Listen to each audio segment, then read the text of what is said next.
Hey guys, it's Kylie, and in today's video I'm going to share with you how you can do Disney without renting a car. So for many people traveling into Disney World, you have the decision of whether or not to rent a car and use that as your mode of transportation or use Disney transportation. And today I'm going to share with you some of the pros and cons of renting a car and whether or not renting a car is right for your vacation. But if you guys enjoy Disney videos and Disney content, definitely hit the subscribe button, turn the bell so you get notified every time I upload, as I post tons of Disney content on this channel. For me personally, I have done both renting cars and not renting cars when going to Disney. A lot of the times we were younger when we were renting cars and going with larger parties, and recently we have chosen not to rent a cars, but there's definitely pros and cons to both situations and what you have the flexibility to do whether or not you have a vehicle or not. So the first thing I'm going to share is some of your other options if you don't rent a car on ways to get to the parks and get around Disney World property. So when you fly into Orlando, you have a few options if you choose not to rent a car.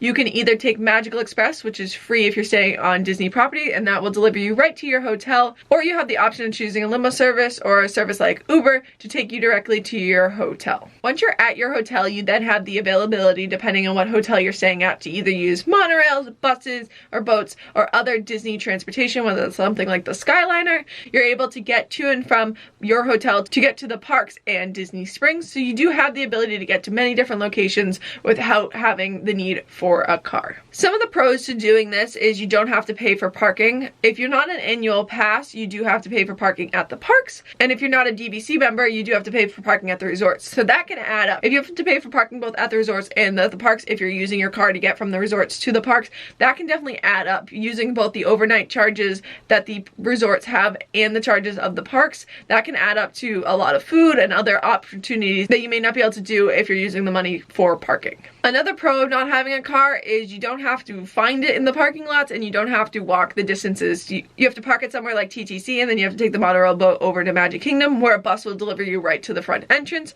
So there's definitely a time added onto that because you have to find your car, you have to find somewhere to park, and then you have to walk to the tram and then move up to the park entrance. So there's definitely a lot to that, and I know Disney transportation is slow, but sometimes that can take a lot of time. Now, some of the cons about not having a car on Disney property is you are limited to Disney transportation. Disney transportation can only get you to the parks, and from the parks you can get to different resorts, or you can get to Disney Springs, so you are limited on where you can go. It's very hard if you want to go off Disney property. You have to end up renting an Uber or something like that, so it is hard if you want to go anywhere off Disney property if you don't have a vehicle. Personally, from my experience, I currently like to go without a car. I find it's very easy to get to and from the parks using either a Magical Express or a service like an Uber or a limo service.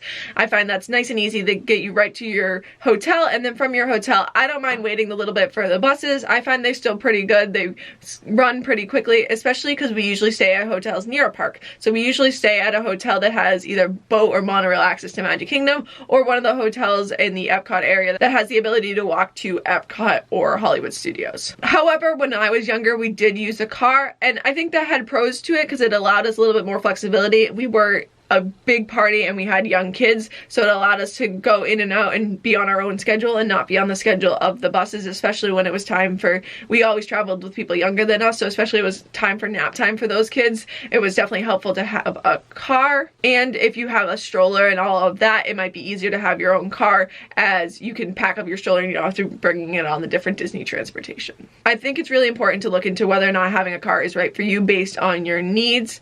Currently, it could be the needs of how quickly the bus is going to be running, especially with the limited capacity that transportation has to get you to and from the parks, and with these shorter park hours, are you going to have the want to go off property? We rented a car one trip even when we were older because we wanted to go to Universal for a day, or we wanted to go visit friends off property, so we decided that renting a car was the better bet because of the price. It's also the time of year you go. Sometimes the car rentals can be much more expensive just based on demand, so it's also how quickly you are able to get it and whether or not you're able to get a good deal and whether or not it's worth it. You do also have the option, if you chose not to rent a car from the airport, to be able to rent a car just for a day. There are places on Disney property. The Yacht and Beach Club is an example of a place you can rent a car from, and you are able to get it from Disney property and return it right there. So you can do daily rentals, which might be a good alternative if you choose not to rent a car for your whole trip and still want the experience to be able to go off property for a day and visit some of the other sites in Orlando. So I hope you guys found this video helpful. Definitely let me know in the comments down below if you prefer to do Disney with a car car or without a car. I know there's lots of locals and obviously they have cars when they go, but there are also a lot of us that are flying into the park, and whether or not you choose to use a car can definitely change your vacation. So definitely let me know in the comments down below what you choose to do and whether or not you decide to use a car in Disney. But I hope you guys enjoyed this video. Don't forget to like if you did and subscribe to see more Disney videos, and I'll see you guys later. Bye!